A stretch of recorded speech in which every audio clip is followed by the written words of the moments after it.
Hey guys, how's it going? Today I'm going to be making a soy candle. I'm making an 8-ounce candle with Golden Brand's 464. As you can see right here, I have my wax melter set up. It is already, all the wax is already melted. I have my pouring pitcher set up on top of my scale so that I can measure out my wax. And I have my jar right here. I just got to go ahead and put the wick in there. I use these little wick tabs. Just put it on the back of your candle wick and you pull off the little piece of paper. Some people like to use straws and things like that to center their wick. I just kind of eyeball it, stick my wick right in the center, make sure it's pressed in there good so it's not going to come out, and sit that right there. Turn on my scale. I'm going to go ahead and measure out.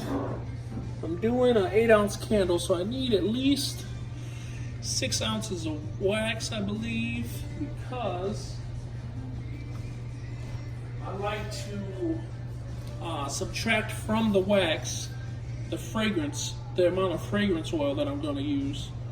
So I like to use 10%. I know this is an 8-ounce jar, but it holds about 7 ounces of wax. So I'm going to go ahead and calculate how much I need. So it appears that I'm going to need about 0.60 ounces of fragrance oil. So I'm going to go ahead and get my wax a-flowing.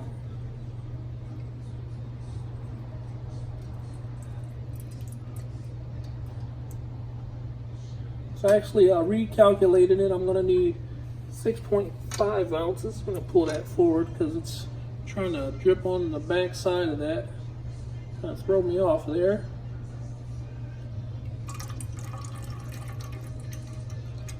Let that dribble a little so it gets up to the amount that I need.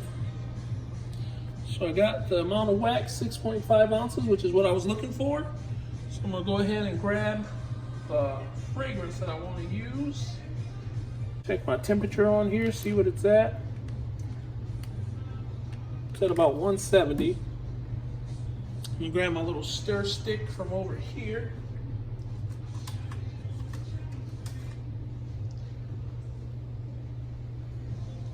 So I got my little stir stick and I got my wick holder. Go ahead and pour this in.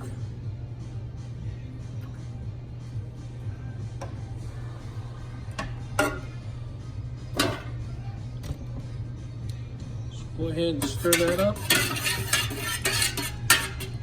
Some people like to stir for 2 minutes and all that stuff. I just stir it until I think it's mixed in good enough and it should be fine. You'll read a lot of different things saying, oh, you gotta stir your wax for 2 minutes, you gotta do this and you gotta do that, and it's not exactly necessary. I mean, if it makes you feel more comfortable doing it that way, then do what makes you feel comfortable. But for me, this works. So I'm gonna let that cool for just a little bit, and then we're gonna go ahead and pour it into the container.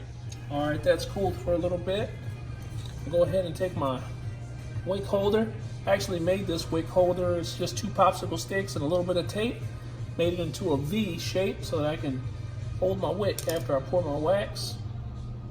I like to get a nice, a strong whiff of that candle fragrance. I'll go ahead and pour that into the jar.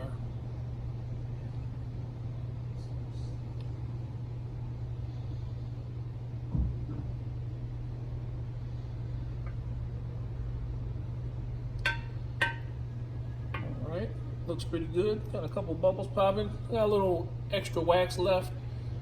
Usually pour those into little plastic containers and use them as wax melts at home, or sometimes I just throw it out.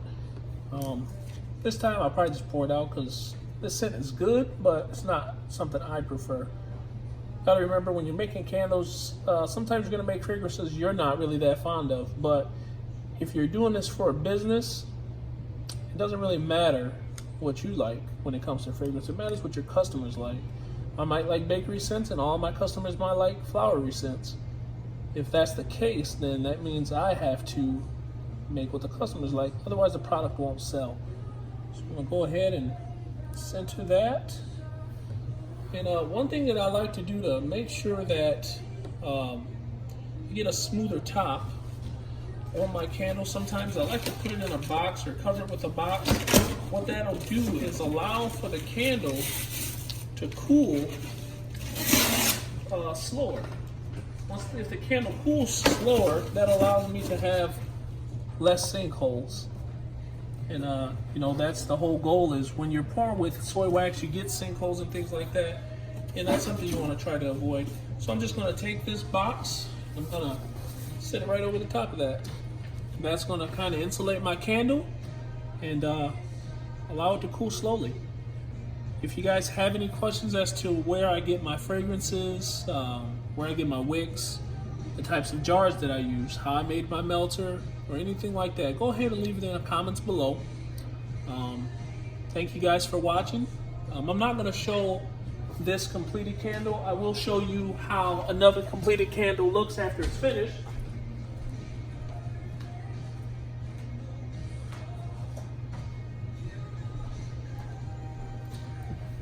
So right here is how the candle looks when it's complete. The tops will be nice and smooth, and the customers will be happy.